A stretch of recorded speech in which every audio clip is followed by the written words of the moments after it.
Live in the right. Hello, everybody. It's the Man United Agenda, and we're about to talk about the mayhem that happened at Loftus Road, 4-2 to QPR, and we're ready to go. Let's tune in.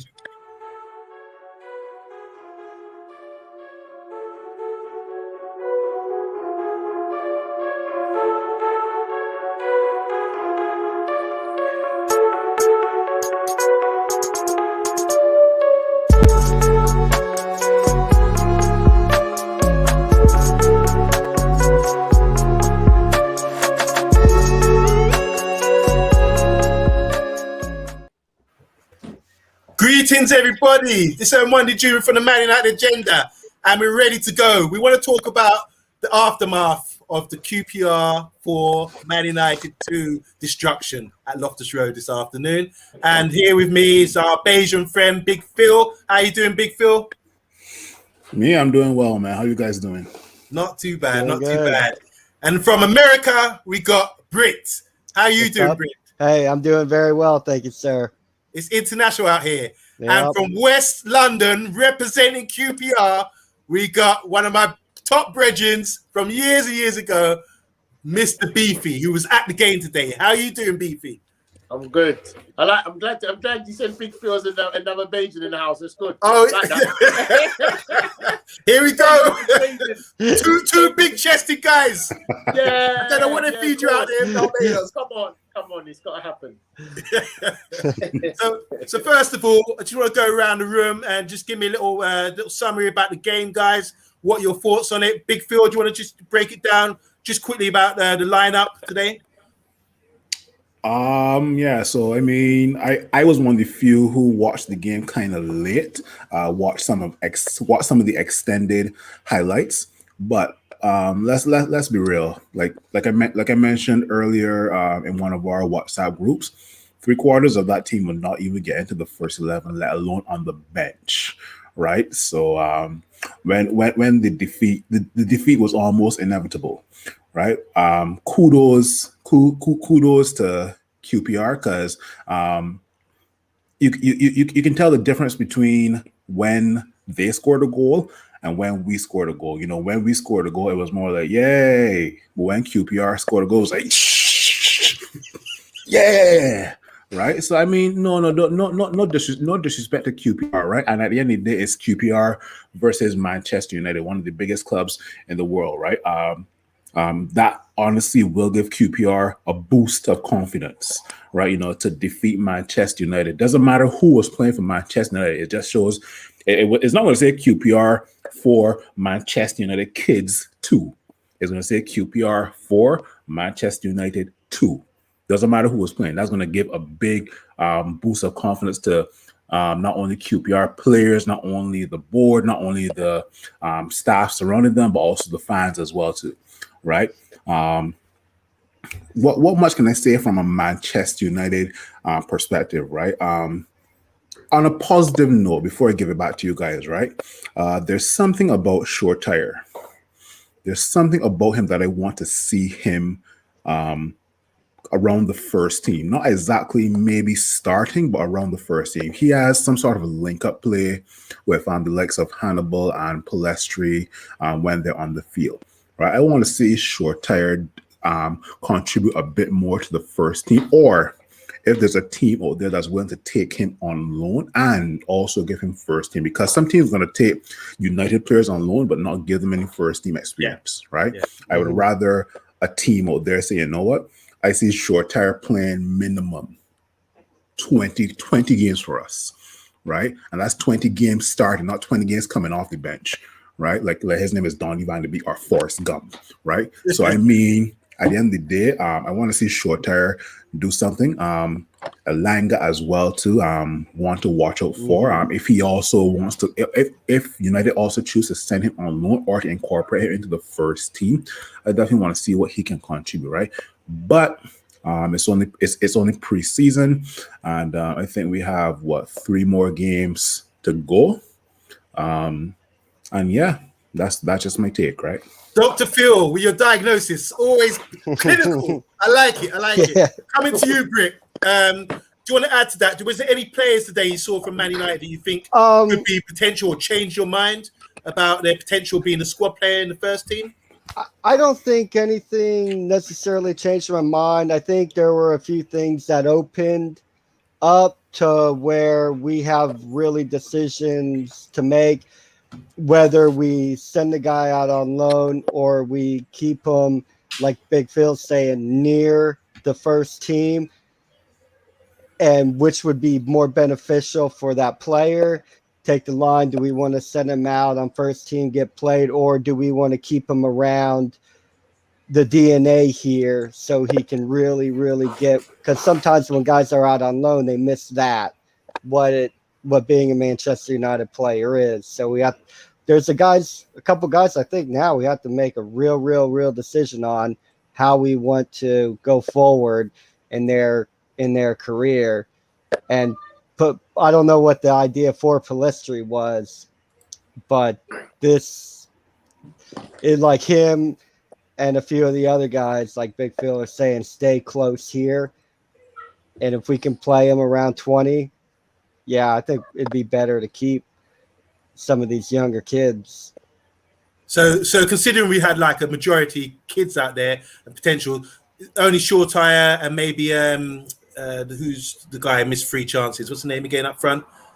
Alanga? Alanga. These are standouts for you so far. I want to move on to our QPR supporter. He's a West Londoner, a Bayesian, and big-chested, just like Phil. Beefy, how you doing, Beefy? You all right, man? Yeah, I'm very good. I mean, Beefy went to the game today. He was there. You can see his chest will swell up. He took his son with him. Can you tell us about the atmosphere of the game and tell us what you thought about the match in general?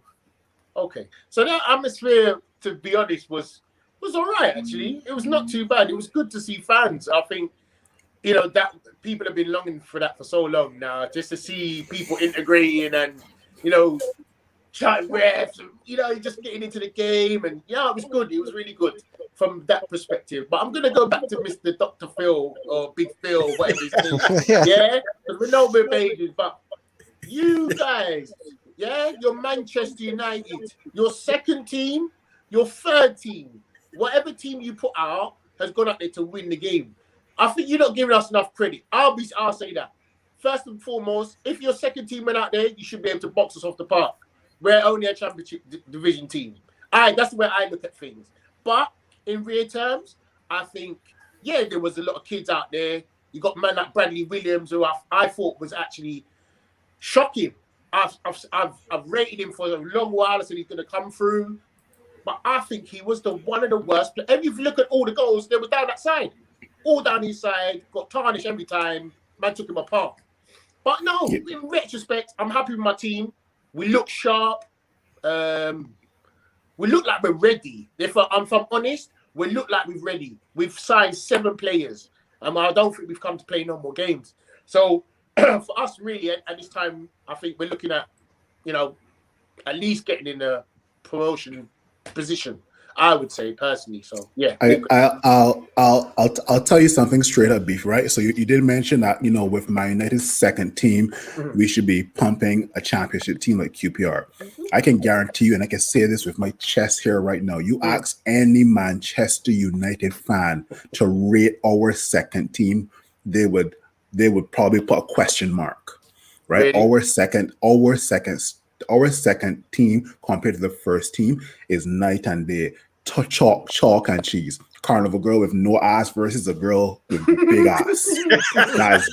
That's just my opinion, Beefy. Okay, you ask any Manchester United fan, how do they rate the second team? Like, for example, if we had to play a certain team in the FA Cup and we play our second team, I highly doubt any Manchester United fan or supporter will be that confident, right? I tell you what, Big Phil, on that note, you talk about the team. I'll just quickly go run through the starting lineup for Man United. And Beefy, you were at the game. I don't know if you've got a program, but maybe you can talk about your starting lineup. You know what? I was just about to grab that. Go grab the program. Now, let's talk about the Man United starting 11. So we had Tom Heaton in goal, ex-Man United player. You got a goodie bag. Look at Tom Heaton in goal. We had Wan-Bissaka, first teamer, starting at right back. Mengi at centre back with Tunzabi. Bradley Williams, who I also agree with Beefy, had a poor game. got done a couple of times. Then we had Pereira sitting deeper in the midfield. Matic was out there, but strolling, doesn't look fit. Lingard started. We had Preleski, James, and Greenwood up front. That was the starting 11. There's 2, 3 maybe first teamers in there. Beefy, do you want to just read through your starting 11? I think it must have slipped out of the car. But we had obviously we played 3 at the back, but keeper Sedi Dien. We got Barbe, Rob Dickey. Sorry, can I stop you? Rob Dickey, can you talk to me about him? He looked good. All I'm saying, watch out for this guy. I'm saying we bought him beginning of last year. Didn't think much. You never know what to expect. We bought him from a lower league team, but that's what we do. We try and improve players, buy them from the lower divisions and bring them through. But no, he's just improving all the time. Improve. But you know what? I must give it to Mark Warburton. The way he set up his team now with this, well, whether you call it 5-3-2 or whatever, it just works for us as a unit, as a team. And it just, because we was dibbling between 4-3-3 and all this, and it just weren't working. We didn't have the players to suit the actual the formations, but this formation suits the players that we got, and it works well. He's a bit of a unit, isn't he, that Dickey? Yes. Yeah. Yes. So who else plays alongside him? Is a French guy in centre back as well? Yeah, Barbe plays to the left, and then you got Jordi Device, who we got from Wolves. No, Wolves. Oh, I think so. Yes, sorry, it was Wolves. And the rest of the team? Then I'm trying to think now. God, mighty. Right. So centre of midfield, you've got Chair. We had Don Ball, and and then our new signing, Dazelle, who I think had an absolute blinder. He played probably about 80 minutes as well, which is amazing. He's got a famous dad, hasn't he? Yeah, well, his famous dad, so his dad was an Ipswich player. And so Tottenham player, Jason Dazelle. And Tottenham, so he's got a good pedigree. But I think, from when he was at Ipswich, we signed him for £1 million at the beginning of the season. Well, obviously it's beginning of the season now. So we just signed him £1 million, and realistically, I didn't think I thought I might see flashes of him today, but played a lot of the game. Basically, kind of bossed it in the middle there. To be honest, picking up passes, popping it around the corners, doing the most really. So I was really proud of him. Looks good for us. And then so those are the 3. And then we've got the 2 wide guys. Who I can't pronounce his name. Moses. Moses. Well, go with Moses. Obajeo. We know who you're talking about. This guy is a free guy. He's a free guy. We're just basically giving him an opportunity to come and play football with us. We want to see what it's like. So we've not even signed him. So he's just come in and bang that goal in. It's like the best goal of the night. I was just like, wow, this guy's blown me away. And then not my favourite one on the left side. Sorry, doesn't Willock? Huh? Willock? No, Willock played more up the front with Charlie Austin. But off the left, I was trying to remember. Little short guy with good feet. No. That was Cher probably. Oh, that's Cher, okay. Yeah. Can we just talk about Willock? Because a lot of people are getting confused about, is that Joe Willock from Arsenal? Did you get him on loan, And he looks a good player. He plays the same position as well. Yeah, so there's 3 brothers. There's two at Arsenal, and there's one that we got, obviously. We got him from Benfica B. Didn't think, I think they just kind of just hastened a bit on some of these players, just thinking or crossing their fingers, hoping that something might come good of him. And he's another one. He kind of blossomed there the last 10 games. He started picking up the pace. You started seeing more of him. But again, he was dancing. He was dancing today, literally doing shuffle moves, doing all sorts, and making the guys at the back making them look silly. But I'm finally, up front, you got your fans' favorite, Charlie Austin. He's back. Yeah, he's back. He's back with a goal as well. Finishes the guy doesn't stop. He doesn't stop scoring goals. So You know what I mean? That's what I said. We've got a really great opportunity to really push for promotion this season. Guys, I'm throwing this out to Big Phil and Britt. Do you want to add to that? Anyone in QPR you thought played all right? Do you think they look an attractive side? They're set up. Do you agree with Beefy? I thought they looked good. They look like a team who is ready. Got their preseason going, getting their legs under their feet, starting to kick on, and just waiting for the season to start and get a good run trying to get a good run on getting promoted. What about Willock? Did he stand out to you? I mean, I don't want to take too much away from anybody or anything, but they didn't look horrible. They looked all right for what they're. Don't want to take anything away from what, like, by saying what they're supposed to be, but I mean, they look like they'll give it a fair shake. And it'll be interesting to watch them give it that shake and see what they can do. I mean, after today, I'm certainly going to be watching their results. I'm from West London as well. They're my local team. But from what I saw, I really will be following them. I think they've got a lot of players. I mean, you had about 10 players come on at one time, didn't you? Yeah. You know? Yeah. A lot of young boys there. That ego chomping at the bit, really. And there's like I said, there's a lot of players now that are coming through. Which is what you know from the times that we've been at school. We talked about a lot of these guys coming through. We are a selling club. We know what we are, and we produce good talent, pass them on like the likes of Eze. We can go to Crystal Palace and make the game look easy. Make it look effortless, and take our little 20 million out of it, and we'll do a runner. And we go back and buy another £500,000 player or whatever else. Yeah. But we just signed Stefan Johansson as well from Fulham today, so that's another signing for us. He played brilliant last year, so yeah, I think things for us are moving forward. Big Phil, what do you think about QPR? You agree with Beefy there? I didn't watch much of the match, so I'm just going to give him the benefit of the doubt. So yeah, I 100% agree with Beefy. Yeah. Big Phil, are you gonna be with me and follow them next season? Keep an eye out for QPR. Sure. Yeah. Why not? All right, guys, I just want to jump in some questions because a lot of people tuning in today. Here's one for you, especially for you, Beefy. It's from Tony Silver Fox. He said, I have a question for Beefy. Big up, Beefy, he says. We're the many Man United fans there. So he's asking, were there many Man United fans there?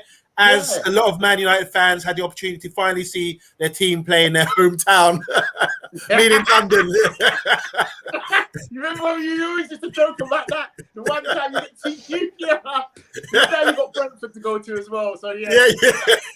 To be fair, there was a lot of Man U fans down there, and quite jovial. I kind of bumped into Flex, who does a lot of Man United stuff. Yeah, we had a bit of a chat about stuff, and but I mean.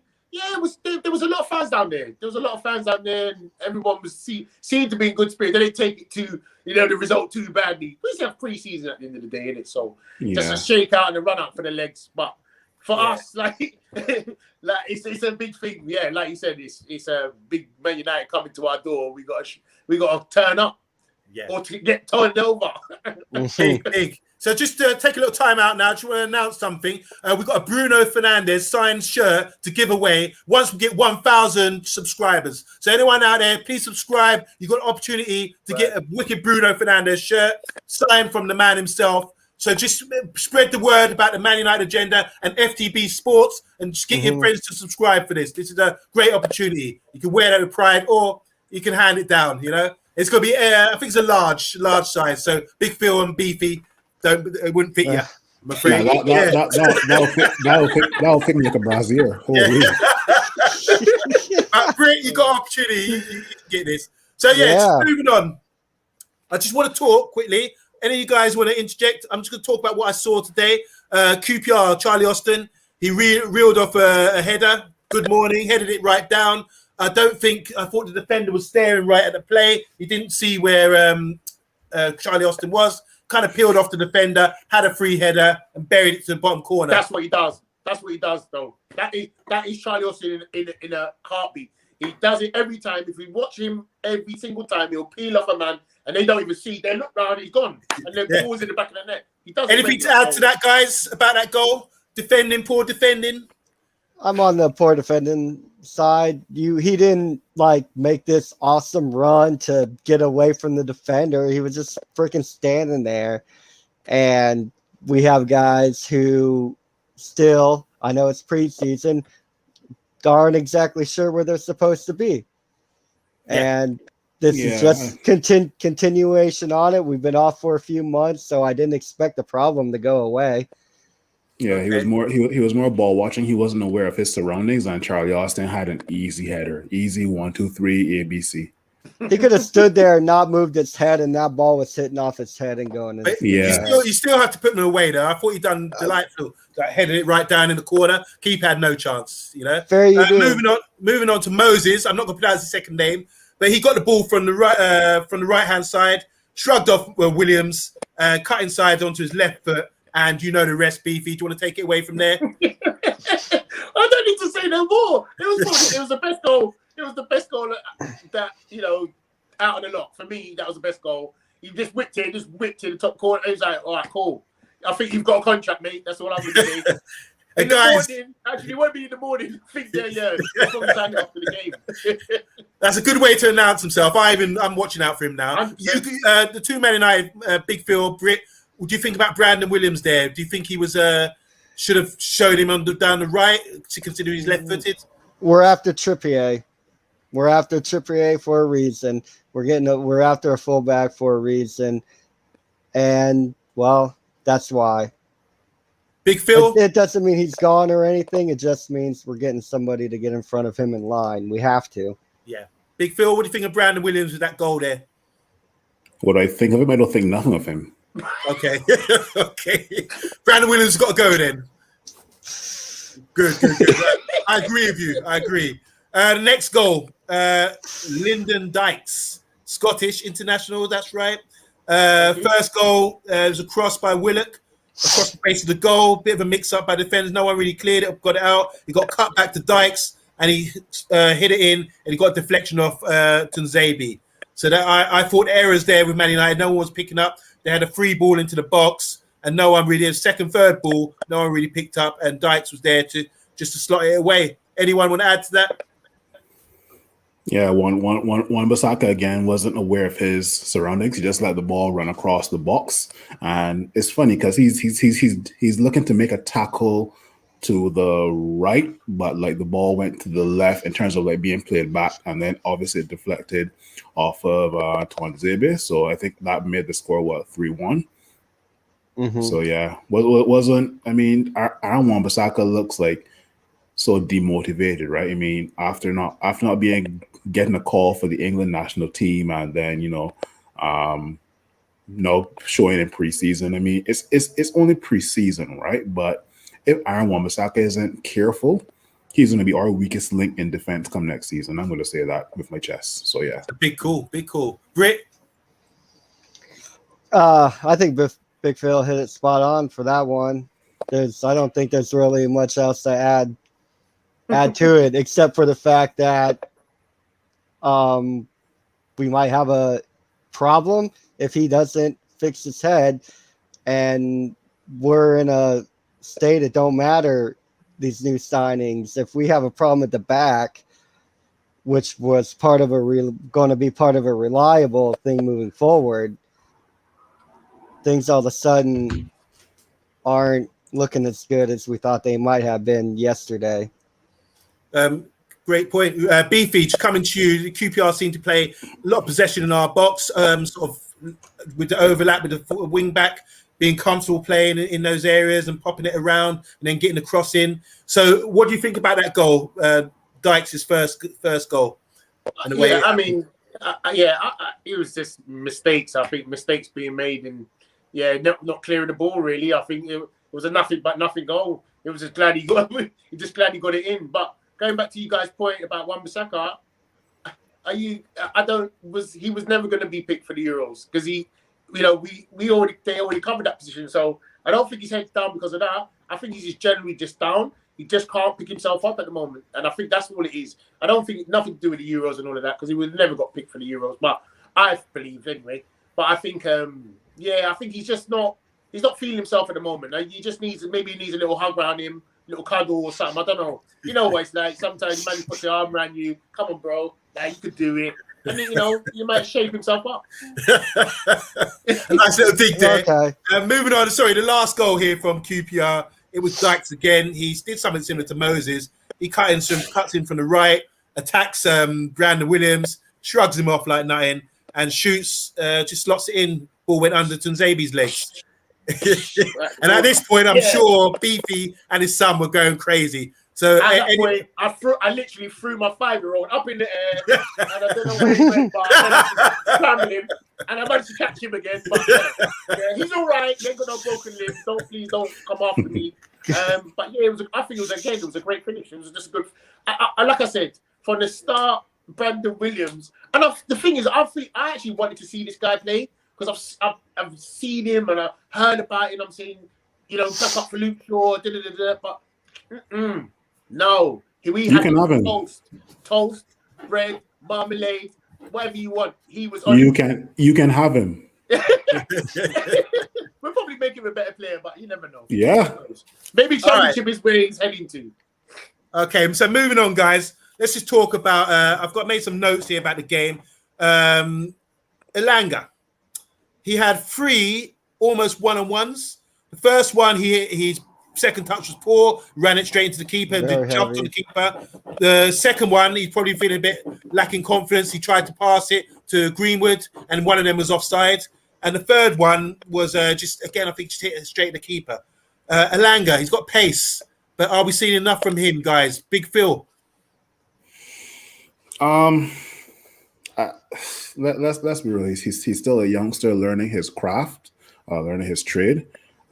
Definitely, if he is, because at the end of the day, football is not only played with the feet and the arms; it's played with the mind as well too, right? If he can learn from the likes of, let's say, your Edison Cavani or your Marcus Rashford, he can develop into a better player, right?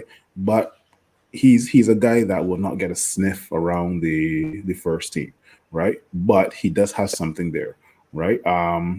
He reminds me a little bit about Tony Martial when he first came to Manchester United. Not the Tony Martial of now. Elanga definitely has that sort of Tony Martial-esque movement and finish about him, right? The question is now up to Ole. Do we keep on playing Elanga for these next couple of preseason games to hopefully send him on loan? Or do we, still playing for these preseason games, but hopefully he can make an appearance in like a Carabao Cup or FA Cup like game, right? So let's see where it goes from there. Before I come to you, Britt, a lot of comments here about Elanga. Gunnar King, Arsenal fan, Christopher, he's saying he likes the kid, needs a bit more time.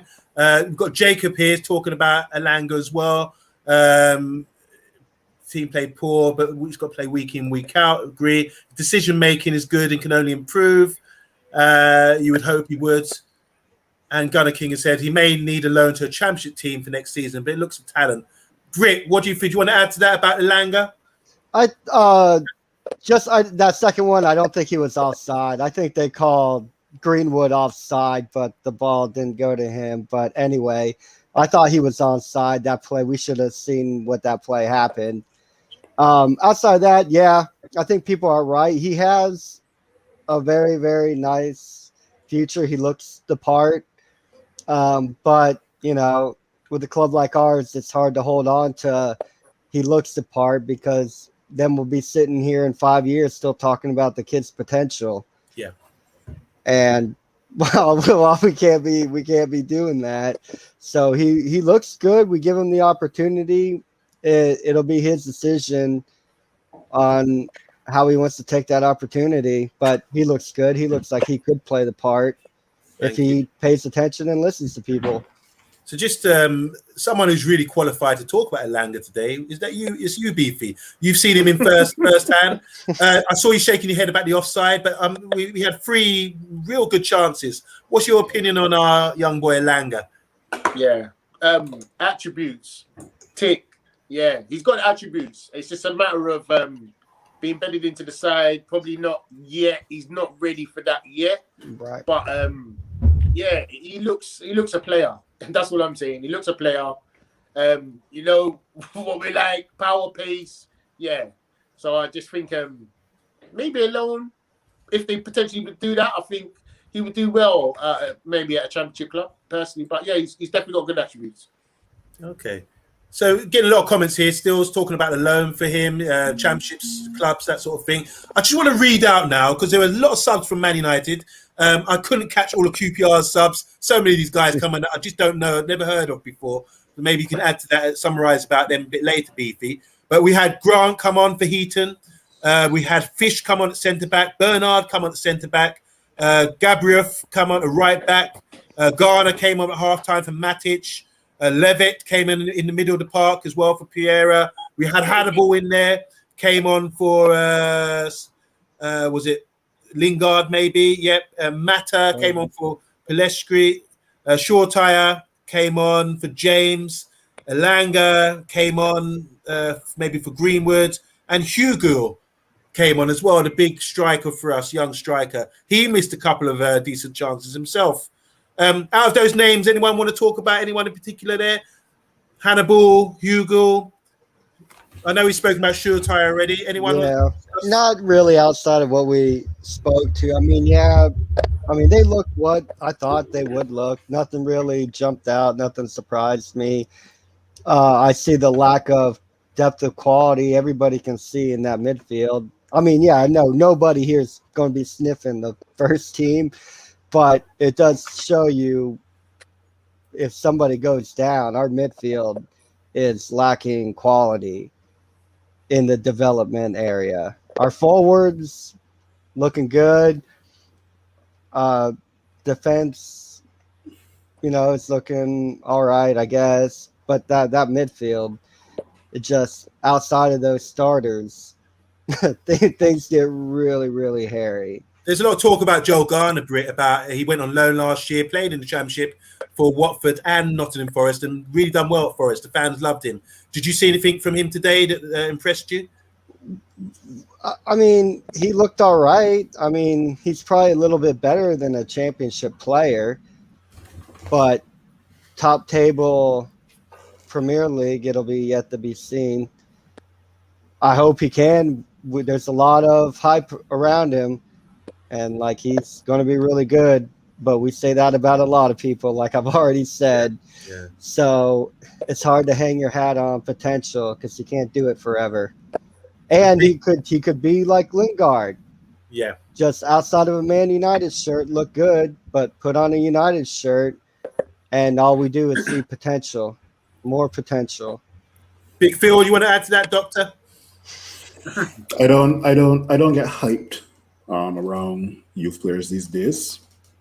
And by that I mean I see what they can do, but then I want to see what they bring to the first team, right? It's all great and good because let's look at it. Tom Cleverley, Andres Pereira, those guys were great in the youth team. And where are they now? They're not even at QPR. Like, holy shit. Right? At the end of the day, I want to see what they can bring to the first team, right? It's all great and good looking good in preseason friendlies and also looking good in the under 23s and what's not, right? But, step into the first team. Let me see what you can do, right? Don't get me wrong. This is not me downplaying their ability. This is me saying, okay, cool. I see what you can do in a preseason friendly. I see what you can do for the under 23s. What can you do for the first team now? That's it. We got Christopher King saying his brethren Hakeem said to him that he looked good, talking about Ghana, and he said he thinks he'll be a top talent. And Gemma's saying, what fantastic youth development. Hey, Monday, nothing to boast about, no. I'm always boasting about the Man United youth academy being good. I thought Hannibal, for example, was the top talent. Beefy, what do you think about Hannibal? Did you get to see him today? No, because I was watching QPR quite a bit. No, I mean, United have always been the masters of bringing out young talent and producing good players, isn't it? I think it's just a knack that you kind of had throughout the years. Throughout our years, we obviously had the likes of the Nicky Butts and all them guys that came through a bus one time and tore it up, literally tore it up. So yeah. So you rate Butts? Yeah, you rate Nicky Butts? I mean, all the guys that came through at that time, Scholes, Butt, Beckham and all them that bus at one time. It's just like it was the mass of them. They all just came through and just opened up different the division and made everyone weak, really. So yeah, it was one of those scenarios. But yeah, I think there's a lot of young players. I took one of my Man United friends. He came to the game as well, and he was saying, I don't know what his name is. The guy with the big hair. He said to me to watch out for him. Hannibal. That's Hannibal. Yeah, that's him. Hannibal. Yeah, that's okay, him. so and obviously then I started to watch him. He said there was two young'uns that came on, and I think they came at the same time actually. And he was saying, yeah, those are the two guys that need to be watched for. But yeah, he looked good on the ball. You know, picked a pass. He could hold his head high. Knew everywhere where location was. You know what I mean?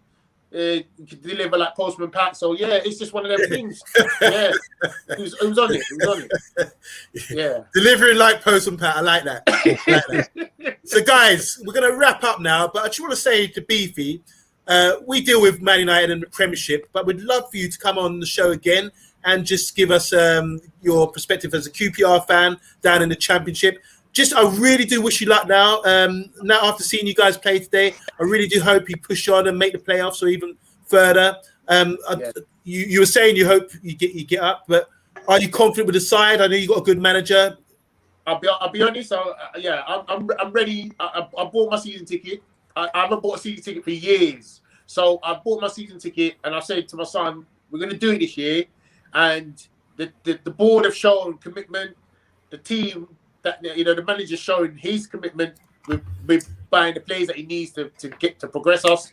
So I think to be honest, I put my hands up now and say we're ready. We're ready to go for it. We're ready to challenge. Well, we at Man United Agenda will be right behind you. Just quick summary, guys. Ole Gunnar Solskjaer signed a 4-year contract today. Quick brief summary about it. What do you guys think about it? It's 4 year or 3 years? It's 3 years. 3 years. Is it 3 years? All right. Yeah, Big Phil, 2024. One of you carry that away for me. What do you think about that, guys? You want to go first, Big Phil? No, you can go first, man. That doesn't matter. Can I get a piece of the pie as well, please? Yeah. On, everyone can get a piece of the pie. All right, Beefy, you start us off. Ole Gunnar Solskjaer, does he deserve a 3-year deal? Honestly, no. I don't see what he's done. Why? Who's gonna run and chase Solskjaer if you ran his contract down to the last 60 seconds that it was on there? What team would say, yeah, let's go get Solskjaer as a manager? Nobody. So they rushed the situation. Then now, if they had to get rid of him, they have to pay him out. I don't understand it. I don't understand the logic behind that. And this is my last point. I was saying about Man United, right? And I was saying this. I don't understand why, if you know you're not a good manager, why you don't have great coaches around you. You don't always have to be the best manager, but you have to have good coaches that can coach the players for what's in your head to get put out to the players. And I think that's where Solskjaer's gone wrong. He hasn't got enough good coaches around him to push the team on. That's what I personally think. And I definitely don't think he's a good manager, but I think he could be, because he could have a good team that would lift the team and, put you in a great position. But you end up good, you're second in the league, so I can't really knock that team. You make some great points there. Big Phil, do you want to add to that? What do you think about Solskjaer and his new contract? I mean, Premier League runner-up from last season, reaching the UEFA the Europa League final last season as well too. I guess that's what the board looked at per se.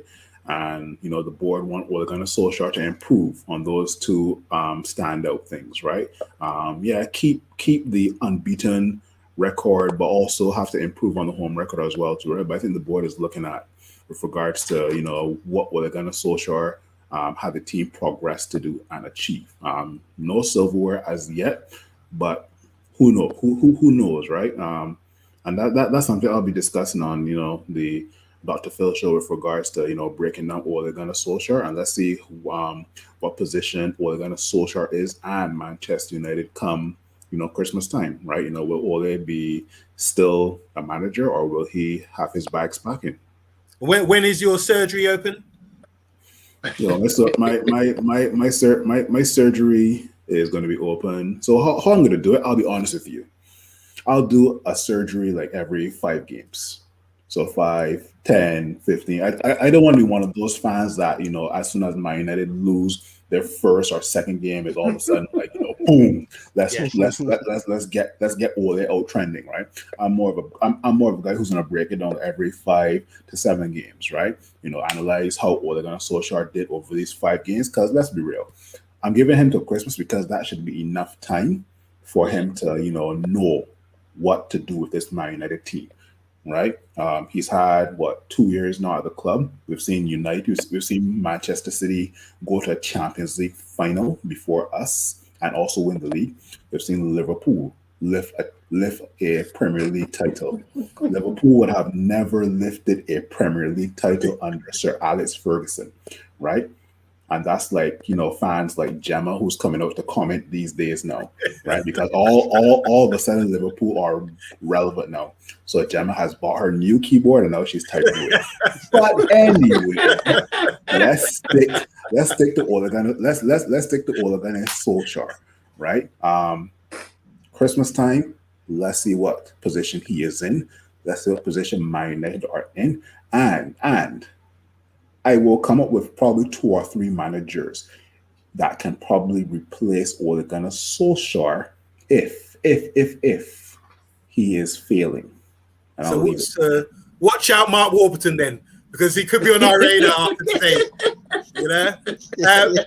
Britt, what do you think about that? Can you add anything to that? Man, I think everything. 3-year contract. Everybody's been saying it's been spot on, 100%. Agree with Beefy, but he's at the job. He's doing the job. Things are progressing. How the board feel and define progression. So for that, okay, cool. But just like Dr. Phil says, Big Phil up here, this contract in 2024. No, like I understand. Okay, well, you don't want to shortchange a coach because then they feel like a lame duck coach, and they'll be having all these questions.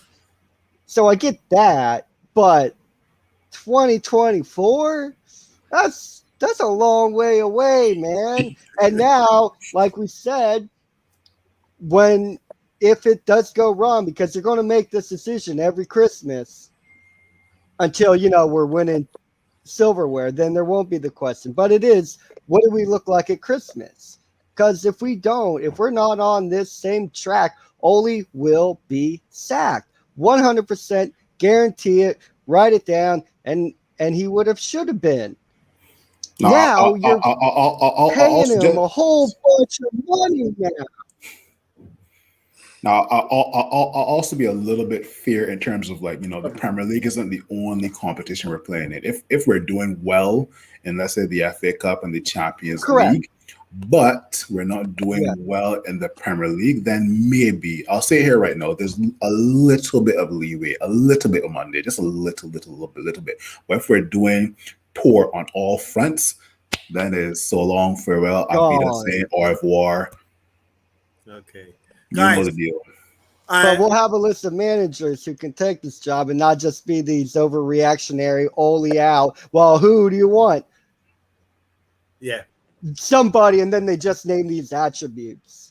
Exactly. But you have no idea who you're going out to get. Oh, yeah. Okay, no. We're not going to do that. I gave Big Phil opportunity to plug his show. I set him up, but he didn't. So I'm going to plug his show right now. That's Thursday nights. It's Dr. Phil's surgery, and he will be delivering a clinical diagnosis on everything Man U and everything football. So make sure you tune in. And let's say hello to this young man downstairs. Beefy, introduce us. Did you enjoy the game today, young man? Yeah. What's your favorite team? This is my son Shay, by the way. Sorry. Hello, Shay. How you doing? Can everyone say hello to Shay? Hello. Did you enjoy the game? Yeah. Who's the best team, QPR or Man United? QPR. What? Terrible, isn't it? Big up QPR, big up Shay. It's a pleasure to meet you. Big up Beefy for coming on. I hope to see you again on the Man United agenda. Let's share, like, and subscribe, everybody. And I just want to say thanks to everyone in the comments as well. Jacob, Gunner King, Gemma, Talk MU. I didn't get round to everybody here, but there's so many people tuning in. David, the real pundit. Big up Gunner King as well, man. He picked me up, so I'm like, yeah, Gunner King. Yeah, man. Yourself, man. And Silver Fox. If I'm missing some, Rich Sports, Munzie, everyone is tuning in. It's nice to have a championship fan on here after the game who went to the game, and that's like, you know, what more do you want? How more authentic can you get than that? He was there, he tuned in, gave us a great assessment on Manchester United, and hopefully we get you on again, Beefy, really soon. No worries. And with Shay as well. I want to say thanks to everyone. You can see us again, FTB Sports. Make sure you subscribe to FTB Sports and the Man United Agenda. We've also got the Armory TV. That's your man, Gunner King from Arsenal. We've also got Paxton Road, the Spurs channel, which is fantastic. Best Spurs channel on the internet. And we've also got a Liverpool channel as well, just starting up again after they crashed last year with their poor form. They're just rebuilding again, you know, getting their confidence back with Gemma, Alvin, and Stoney. So, yeah, tune into FTB. We've got it all going on. And big up anyone who support. I hope you have a great season. Enjoy the rest of the day. As for us, we're out. Good evening. God bless. See you, Shay. Big up Beefy. Big up Brit. And big up Dr. Phil. Laters. Laters.